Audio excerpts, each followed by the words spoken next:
Abu Huraira, he was wearing 2 garments from linen. He took one of the garments and he wiped his nose with it. And when he did that, the memories hit him. And he said, Bakhin, Bakhin.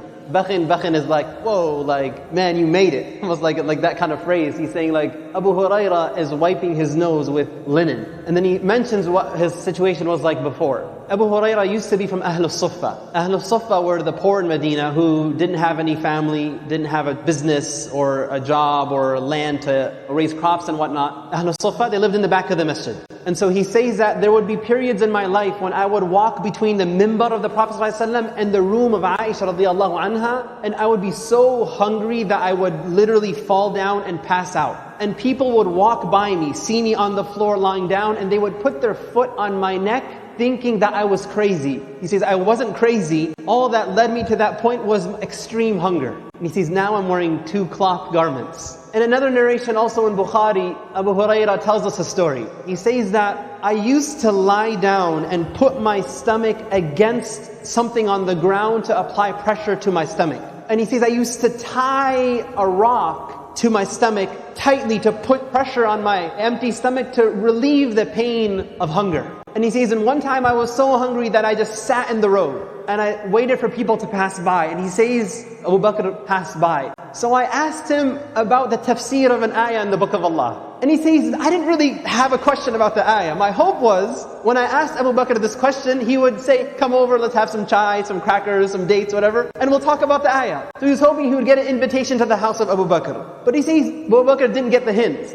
He didn't say if he answered the question or not, but he says he just kept going and he didn't invite me over. And so he says, so I waited. And then he says, ثُمَّ مَرَّ عُمَرَ رَضِيَ اللَّهُ عَنْهُ. I asked him about an ayah in the book of Allah. I only asked him that so that he could invite me to his house and feed me. And he says he also passed by and he didn't invite me over. And then he says, ثُمَّ مَرَّ أَبُو الْقَاسِمِ صَلَّى اللَّهُ عَلَيْهِ وَسَلَّمَ. And then Abu al-Qasim, the Prophet of Allah sallallahu alaihi wasallam, he passed by. And when he saw Abu Huraira, he says, فَتَبَسَّمَ حِينَ رَآنِي. Right when he saw Abu Huraira, the Prophet smiled. Abu Huraira says that, and right away he knew what was going on, what I was thinking about, and what you could see in my face of hunger. So he says, Ya Aba Hir, Abu Huraira. He says, Labbaika ya Rasulullah. Here I am, a messenger of Allah. He says, Ilhaq, come with me. So he says, so I followed him and we went to his house. So the messenger of Allah ﷺ goes home and he realizes Abu Huraira is hungry. And so he asks, do we have anything at home? And he is told that there is a cup of milk. So Abu Huraira was like, okay, alhamdulillah, the Prophet ﷺ knows what's going on, I'm going to get my meal for the day. But then the messenger of Allah ﷺ, he tells Abu Huraira, oh Abu Huraira, go to Ahlul Suffa and call all of them over. We're going to have a big party inshallah. Now Abu Huraira is narrating the hadith himself and he's being completely honest here, right? He says, فَسَعَانِي ذَلِكَ. Like that disappointed me. And he's saying to himself, how can 1 cup of milk be sufficient for all of the Ahlul Suffa, right? And he says, I have more rights to have this milk. I'm here. Like I'm with the Prophet ﷺ. Abu Huraira, he hasn't been a Muslim for long, but he already knows some rules. The one who's inviting is going to be the one who is serving, not eating first.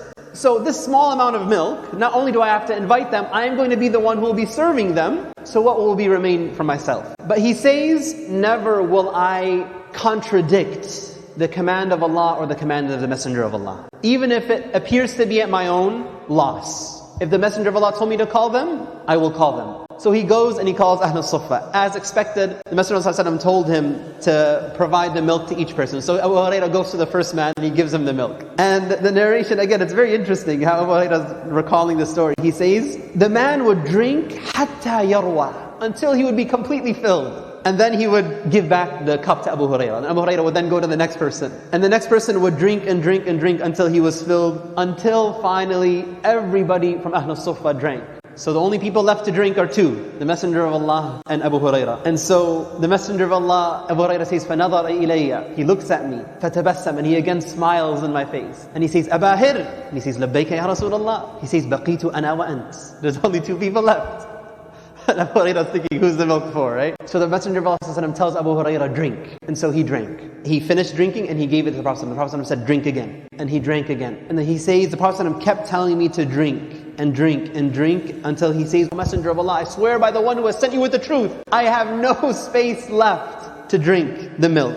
And then he gave the cup to the Prophet ﷺ, and then the Messenger of Allah ﷺ, he praised Allah and he said Bismillah, and then he also drank what remained. What I was hoping to draw from the hadith is, Abu Hurairah himself says, the moment he saw me in the street, he knew in my face and what is in my heart that I am here because I'm hungry. But the Prophet ﷺ took him through this whole exercise, calling others, being generous to others, teaching Abu Hurairah anhu to give preference to others over yourself, even if you are the one who is in need. And it's a quality that Allah preserved in the Qur'an when He says, وَيُؤْثِرُونَ عَلَىٰ أَنفُسِهِمْ وَلَوْ كَانَ بِهِمْ خَصَاصَةٌ. The Ansar are people who give preference to others over themselves, even if they themselves are in desperate need. And this ayah was actually revealed after an incident that Abu Hurairah himself narrated. He says, when a man came to the Messenger of Allah ﷺ and he was hungry, and the Messenger of Allah went to his house and his wife told him, we only have water. So he said, who will feed this man? One Ansari man said, I will. So he goes home and he tells his wife, do we have food?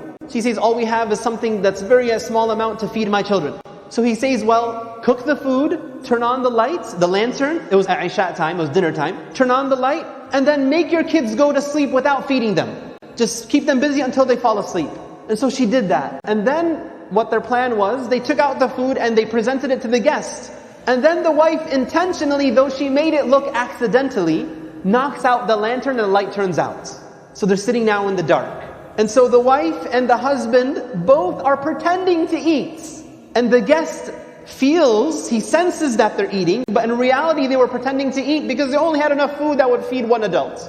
And they didn't say this to him, they didn't say this to the Messenger of Allah, they didn't say this to anybody else. The next day, when the man goes to the Messenger of Allah ﷺ, the Messenger of Allah ﷺ, he tells the man that Allah smiled and was impressed and laughed at what you did last night. He didn't say anything to the Messenger of Allah. This was a secret deed he did between him and Allah. The spirit of a believer is not just giving preference to others over themselves, but doing so in a way the person doesn't sense that you're doing them a favor. That the deed is so hidden that Allah revealed an ayah to expose what the man did when he said, وَيُؤْثِرُونَ عَلَىٰ أَنفُسِهِمْ وَلَوْ كَانَ بِهِمْ خَصَاصَةٌ. That they give preference to others over themselves even when they are in need.